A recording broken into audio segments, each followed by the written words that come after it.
Hi there guys, it's Gaz and Charlie once again back with a deep dive into the factions in the new King John book. Today we are going to cover the Welsh Retinue. Indeed. Indeed. Very different, loads of flavour again. We were just saying this off camera. The amount of flavour that's been added through all these factions is massive. It says to me these guys have a very unique style of play, which we're going to cover and should hopefully become more relevant as we explain some of the key aspects of this retinue. Off the bat, to me, they are very unforgiving if you get it wrong. Yes. Which is good to some players because they love that level depth of strategy. That's their, that's the joy in their gaming. To me, I'm like, I would like to try it, but God, I've got to be on the game. Yes, I think which is great. I totally agree with you. I think to really unlock the potential of the Welsh, you need a greater understanding of the game. However, I will say that some of their units are quite forgiving. Yes. And some of the upgrades that you can take on their kind of base warriors, their warrior group, definitely counters that 100%. That entry level of how do you know what? tricky they are. I'm going to reword my original statement and say, this retinue allows that level of strategy if you want it. Indeed. Yes. Yeah, definitely. Quite versatile then in the breadth of what they can achieve, but we'll go into it. Yeah, so if we start with with their faction traits, they have two very interesting traits. Yeah. He who fights and runs away, and no shame in defeat. So he who fights and runs away, Welsh groups which lose a combat action may choose to flee voluntarily in the combat resolution step. So it must be declared before morale checks are rolled. You place a broken marker by the group and carry out the required steps for fleeing. The group is treated as broken for all purposes. So, for example, it must activate during the compulsory activations phase as normal and must pass a morale check to rally. Now, that is supplemented by no shame in defeat.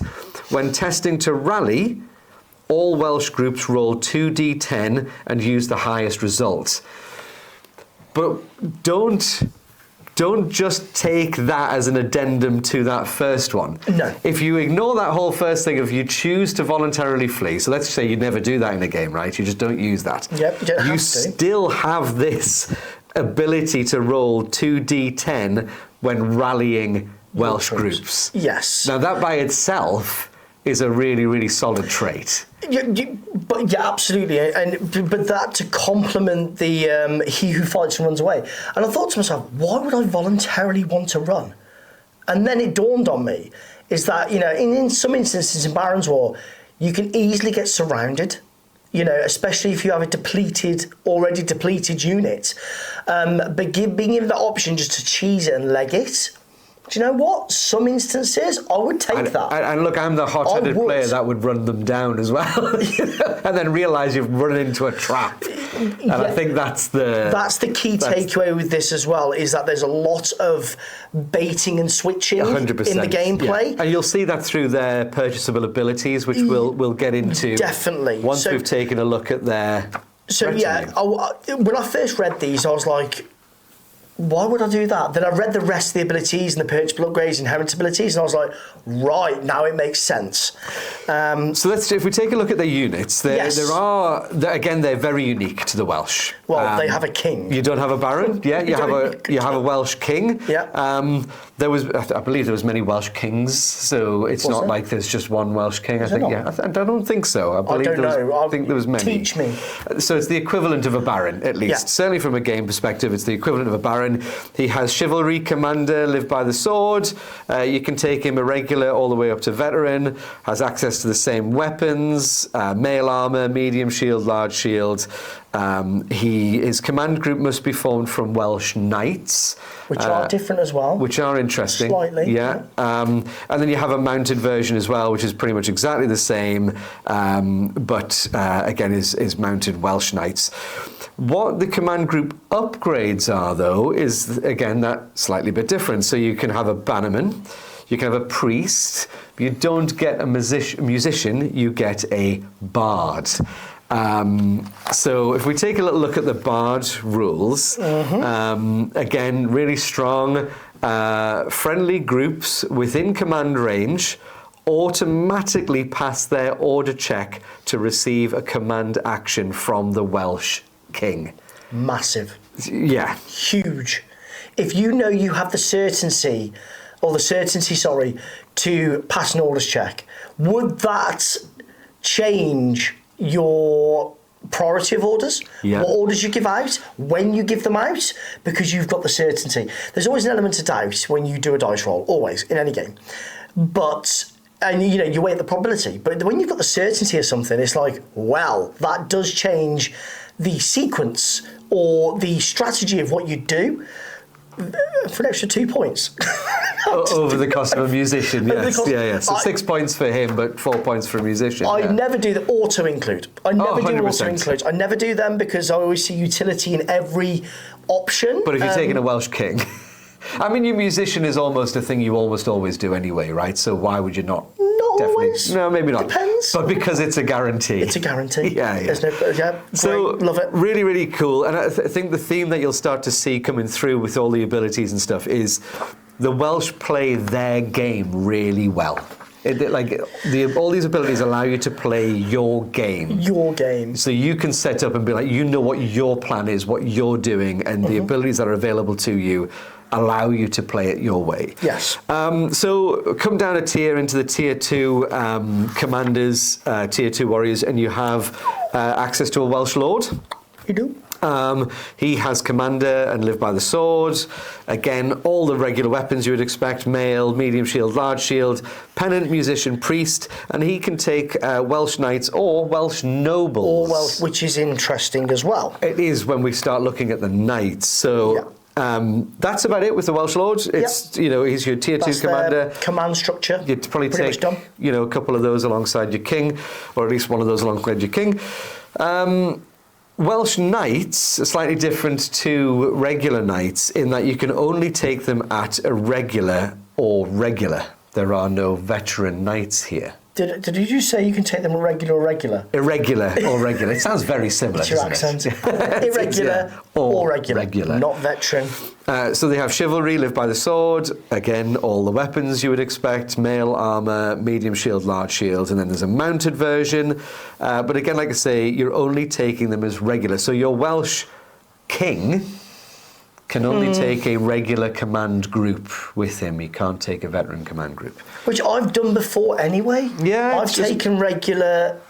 I always look at these kind of forced... I shouldn't say regular wounds. I've always taken regular soldiers to accompany my command group. I always think you look at these kind of enforced changes where you've lost the option for that veteran, more pricey. But ultimately, it's taking away that option of spending more points when you maybe don't have to, but you're almost inclined to do so because it's your command group. Do you want the hammer, or do you want more versatility? Yes. And it leans into your play style. And not everybody's far from the same when it comes to, strategy and methodical thinking and whatever else. But having the option is nice. It is. So you have then your Welsh nobles. So again, similar to your knights, they're tier 1s. These guys can be taken from irregular all the way up to veteran. From regular plus, they get lightning. You did not tell me that. I've literally just read the entry there, lightning raid. They get a lightning raid. You didn't tell me they got lightning raid. Yeah, so if a Welsh group with this ability voluntarily flees if they lose a combat, they may choose the direction of the flee move as long as they finish closer to their table edge. So instead of running directly away, you're going as... Well, is it 180 degrees, theoretically? I was literally about to say, how much that cost? 1 point per model. So literally, you've got a 180 arc that you can go any direction as long as it's nearer to your board edge. And again, depending on the scenery, the scenario, and how you want to manipulate that. For a pointer model, auto-include. Pretty cool. Why?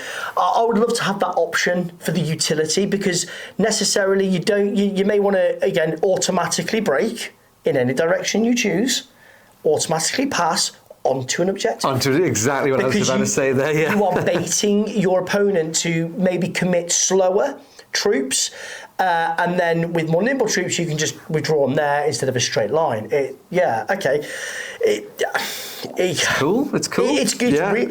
It's really good, but you don't have to play them that way. No, of course not. Yeah. So they have access to hand weapons, battle axe, swords, spear, small shield, medium, large, padded or mail. Cool. Mounted version is the same. Just access to horses, so no barded or the cheaper ponies. No ponies. Then we've got Welsh Spearmen. No, I quite like these guys. Wall of Spines. You didn't say they got Wall of Spines. Yeah, Wall of Spines is really cool. So they can take them from green all the way up to veteran, so you can satisfy your green requirement with your Welsh Spearmen. They can have padded if they're regular plus. They can have bills if they're regular plus. Small shield, medium shield. May upgrade up to a third of the warriors in the group to knifemen. So let's just take a quick look at Wall of Spears, and then we'll also take a look at knifemen, because knifemen's a really interesting ability. I can tell you, so Wall of Spears, the fear special rule, where you must pass a morale check. Morale check to charge the enemy. With Wall of Spears, it's just effectively against cavalry. Yeah. Now, I know you're going to go on knifemen, but there is an ability to ambush in this, or you leave. I'll come on to it later. There's so much utility in this list. It is very cool. So, knifemen. So there's a couple of units get the ability to upgrade up to a third of the warriors in the group to knifemen. So 6 dudes, 2 of them could be knifemen. Knifemen, when the Welsh group makes a charge action or attack back reaction in melee combat, you can require your opponent to re-roll 1 successful defense dice for each knifeman. So it's not just the one the knifeman's fighting. Your knifeman could be at the back of the group.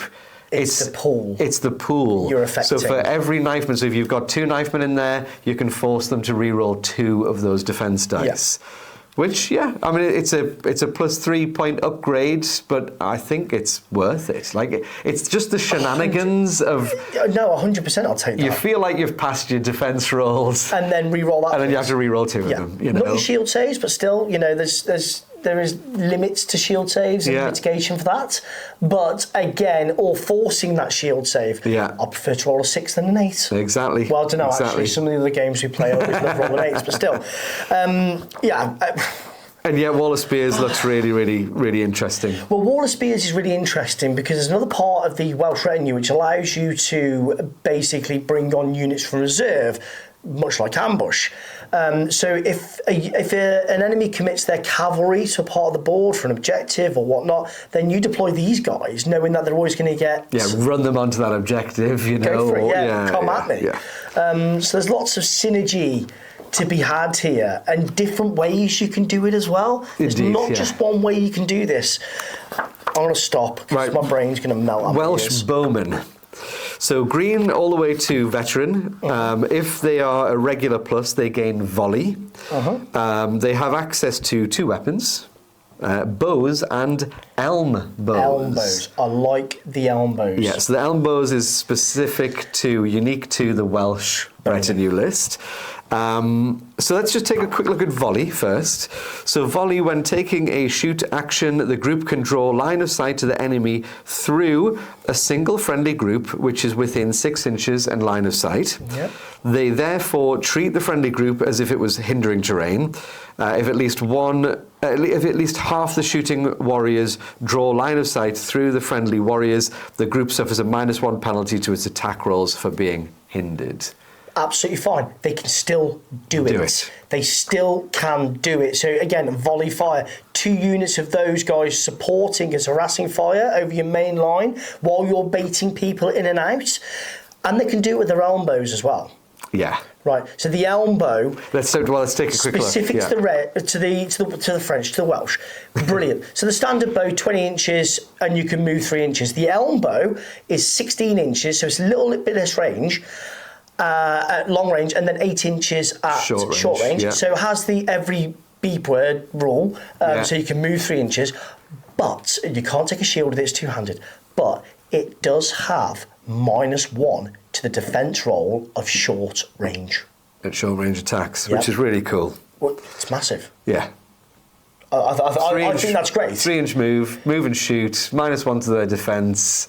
Especially if you followed somebody up after they've been broken or whatever the case may be, and then you face these guys at short range. Now, and you couple that with the fact that they can flee as well. They can voluntarily flee. There's too much to hammer in my head. There is, yeah. But would I take them over crossbows? Crossbows natural. Well, you have to, 10s. because there's no crossbows in this list. There's that. But sorry, comparing them to crossbows, Yes. where a natural 10 you don't get a shield save. Cool. I'd rather have that -1 to defence. Yeah, I'd rather have the -1 to defence. Yeah. I think that would become. It's got more utility because you may have 2 or 3 units with shields, but just to pick on the levy, pick on the green troops, pick on your objective holders. Yeah, well done. Yeah, Yeah. 100%. Yeah, great. Love them. Great. Right, then we're getting on to the last 2 units, which are pretty much the same as it's just a mounted and unmounted version. So your Welsh Skirmishers go from green to veteran. On regular plus, they gain ambush. Oh, and they can take elbows. And they can take elbows too, these guys. Yeah, I should really read this properly. Yeah, so ambush is really interesting. So deployed after all other groups, the group may be deployed anywhere on the table, provided it is at least 10 inches away from an enemy group or objective. Alternatively, 6 inches out of line of sight. it may be deployed up to 6 inches away from those things, as long as it's out of line of sight. Yeah, so 6 inches! 6 inches, so you're automatically in short range Of those elbows. You can move, cool, but you're putting pressure on your opponents from a very early stage. From the beginning of the game, right? From literally get-go. So, but the mounted Welsh Skirmishers get it too. So not only... Really interesting. Very interesting, because not only are you ambushing with horse, with cavalry, and they can take cavalry spears and whatnot. So there's again another threat. They can take javelins, which is interesting. So yes, and so the guys on foot can take hand weapon, javelin, spear, sling, bow, or elbow. They only come padded, regular plus. They can have a small shield, medium shield from regular plus, but unless equipped with the bow. Unless equipped with the bow, of course, yeah. But they also get the may upgrade up to 1/3 of the warriors in the group to knifemen. So again, you chuck them out, they're ambushing, you give them the knifeman rule, they've just got hand weapon, or they've got javelin, They're probably one of the most versatile warrior groups in the entire book, because of the combination of abilities, weapons, the fact that you can upgrade them to knifemen, and then you could do them mounted. They lose the knifemen, they don't have the bow, but they can take ponies, padded, javelin, cavalry spear. It's just, again, it's a really flavoursome retinue list. It's more ways to utilise the units, and again, it's... please go on to the ability, because I'm just thinking of... And unfortunately, I can't pick out any favourites here, so I'm going to try and blast through them really quickly, because I'm not going to say a word. Let's just blast through them. There's loads of them. So much synergy to be had here. There really is. So, chosen ground. Once per game, when this group declares a charge or is charged, the player may declare that it benefits from being on higher ground than its opponent. Charged or charged? Or charged. So we're on higher ground. You're dictating the land. You're plussing ones to hit. Yeah, etc. Just really, really knife strong. fighting and all sorts. And there's no stipulation that can be given to anybody, anything. It's not like it's only mounted or anything like that. Stack, yeah, really, really cool. Hidden foes mainly should be chosen by infantry groups with missile weapons. I really like this. If a group with this ability activates an area terrain, it may take a special action. Select an enemy group within 10 inches and line of sight of the group. The target group immediately takes a morale penalty. Immediately. So I ambush some Welsh bowmen. Yeah. Right. Stop. The first thing they do is dish out a morale penalty to anybody within 10 inches. I'd command them to do it. With an automatic command pass check. Yeah. I'd prelim that before a chart. Stop, guys. Yep. Stop. Mount and mist. This is commanders only. When charging this command group, the enemy reduces its charge range by the score of its morale penalties in inches. Pretty cool. Quite versatile. Nice little thing to chuck on your commander. Makes them harder to reach. I like it. Knifer, so spelled N-I-F-E-R. I'm going to say Knifer.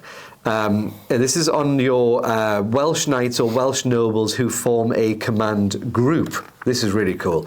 If the commander fails a defense and then shield roll, you may remove a warrior from the command group as a casualty instead of the commander. 1 point per model, so if you've got 6 dudes in there, it's going to cost you 6 points, but I would take it. 6 extra wounds for my commander. Why would you not? Yeah, I mean, if you could buy 6 extra wounds for your commander, you would, right? I feel Andy's got a very, very kind of strong position towards the Welsh. The Welsh, yeah. Somebody definitely did. Or history says they did. I don't know, but flipping it. Then we've got Pentiulu. A retinue may only include... So this is only onto a commander that is not the retinue leader. Yes. You can only include one. The Pentiulu may use one of his actions to order a group to take an action, even though he is not the retinue leader.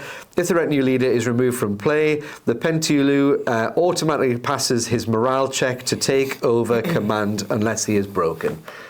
That's pretty cool. That's solid. Extra command and control. That is solid. Guaranteed to become your retinue leader if your Welsh king dies. There's a lot of certainty with the Welsh. That's it. That's what I was saying. That you can play your game. It allows you to play your game. Surprise raid, commander only, may only be chosen by the retinue leader this time. During deployment, you may keep back up to a quarter of your groups to enter play during the first round. When it is your turn to activate a group, you may place a group held back in this way, touching any table edge,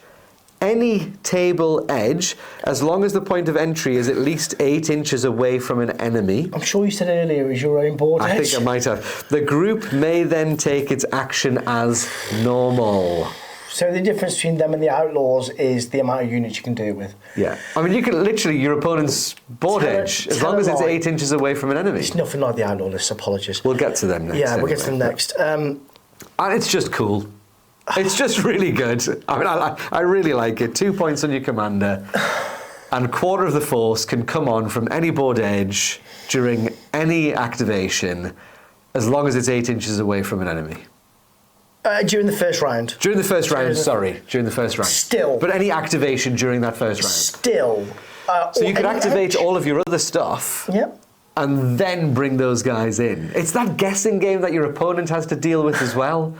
Where they sat there thinking, is it going to be the next activation? Do I hold people back to stop you from coming on behind me? And look, depending on the scenario, deployment, etc., look at your board control, your objective control with these guys. You may have something, but it's a point game.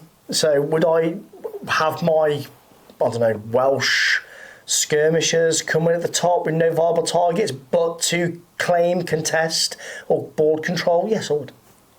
Again, it's just options. You don't have to use either. Yeah. You don't have to use that. No, you don't. Yeah. No, but would I pay... And it's up to a quarter. You can just keep one unit back if you want it. Yeah. Would I pay for that safety net? Yes. Alongside the guaranteed safety net? Yeah, I would. Yeah. Very interesting. Right, last one on this page, we've got Tulu. It's a commander only, may only chosen by the retinue leader. Again, groups of Welsh knights or Welsh nobles, mounted or dismounted, which are not purchased as a command group, can use the retinue leader's morale value, provided they can draw line of sight to him. Line of sight, no range. No range. It's only for nobles and knights. But still, though, would I have the skirmishers and the Welsh bowmen in the line? No, I'd have the Welsh nobles and knights. Line of sight, there's no range. No range. So those guys come in on the board edge behind your opponent. Them, they got line of sight, there's no range. They're like, yeah, we're all good, boss. Yeah. Why? I love it. Right, last three, we've got the hare, the lure, and turnabout. So the hare, if a Welsh group with this ability voluntarily flees when they lose a combat, they may move double their movement value, adjusted for armour and terrain, directly away from their enemy. So you're restricted again to being directly away, but this time you're moving double your move. The enemy, and this is the fun bit, the enemy must make their regroup move in the direction this group fled. This counts as a run. If the group has already run this round, it moves its normal movement value instead. And that's referring to the enemy group. If the group has already run this round, yes, I believe so. Yes. Yes. Okay. It could be the group that it's on, perhaps. I need to get clarity from Andy. Yeah, that's fine. Either way, You're still forcing your opponent to follow you. You're baiting them into where you want them. Yes. And if that's into short range of those elbows, that's... Exactly. Or off an objective.